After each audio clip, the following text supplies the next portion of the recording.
So my name's Shaan Shareef. I own Drift Street Imports and I'm also the driver of our S14 2JZ. We started the build last September. It was kind of put to the back of the workshop and to be worked on as and when.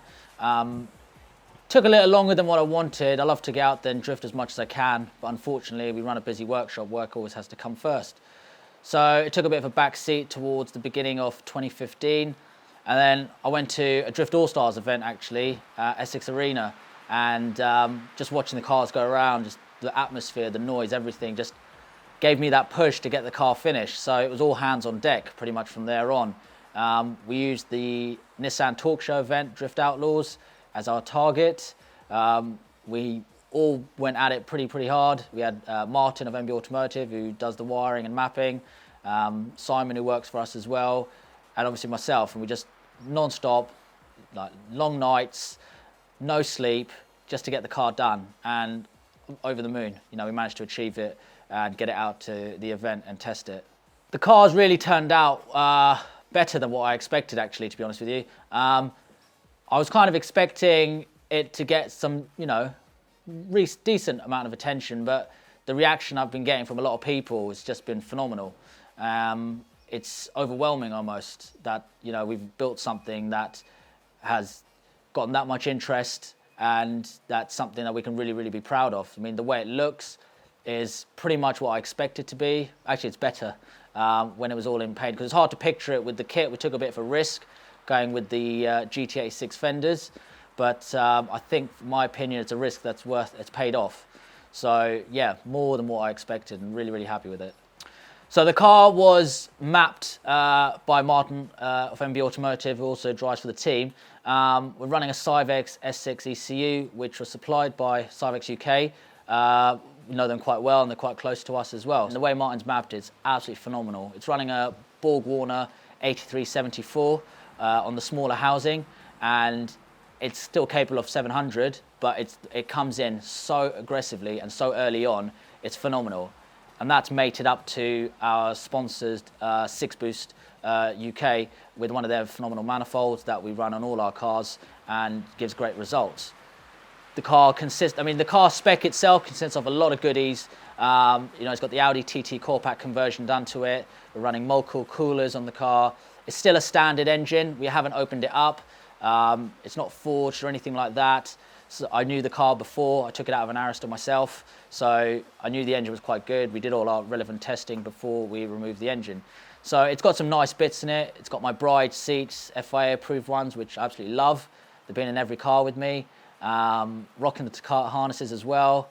Along with the Syvex, we've also got the Toucan display unit, which is brilliant. Switchable maps on there, all sorts of fancy tricks and gadgets you can play with. But other than that, I mean, the main thing with the car was, for me, is JZs like to run hot. So we did a lot of R&D and looked into the best way possible to keep it cool. And that was to run the radiator in the boot. The design that we did with that has worked brilliantly, to be honest. Done a couple of days testing now in quite hot temperatures as well. And the coolant just stays bang on where it needs to be.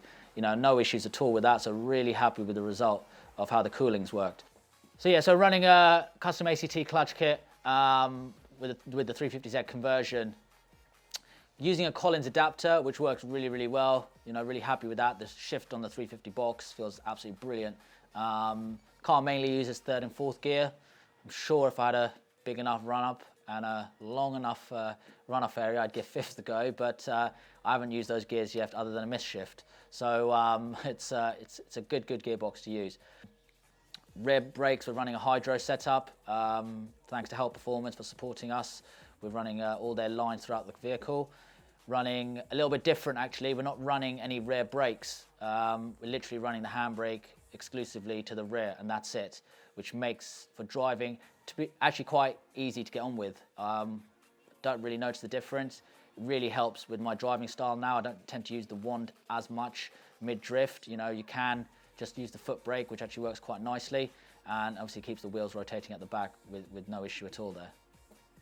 So the next sort of things lined up for us are, we've done a couple of events now. We did the Nissan Talk Show event. We did a Nissan sort of a private event day that they invited us to, which was great for us to just throw the car around, see what it could do, you know, nice tarmac and open space basically. So we got to push the car to its limits, which filled me with more confidence in my ability in the car. Our next event is probably going to be King of Europe at Lydden Hill. Used to that track, driven it numerous times now. Never in this car, but driven it in previous cars, so I kind of know what to expect there. Be great to put the car out on the track there and, you know, try and mix it in with the big boys. That, you know, you could say I'm way out of my league, but you know, I'm confident I can give some of them a bit of a run for their money. So yeah, that's next for us. For next season, for the rest of the season, actually, we're looking to hopefully maybe get into a couple of BDC rounds. Certainly Lydden Hill, which is the next one, I believe, in August. We'd love to get into that round. And maybe, I think I've mentioned before and previous that we'd like to do some international stuff as well. Whether that will happen, I don't know. We'll have to see. But the car is going to be getting out there, certainly, and it's going to be seen by quite a lot of people. So this year, as much seat time as possible, really. Any practice days come up, I just want to get used to the car, just dialed in with it. And then next season, hopefully I'll be prepped, ready to go for whichever championship we decide to compete with. So you can follow us on Instagram, hashtag DSI Drift, or we're at Drift Street Imports, one word. We've also got our Facebook page, Drift Street Imports. You can find us on there. We use Driftworks as well. We've got a project running on there, so you can check us out there. And just generally, Facebook and Instagram is where we put most of our updates. We'll see videos. We've got a YouTube channel as well, which you can check out. It's Drift Street Imports. And our website, which is, you can find us on Google quite easily.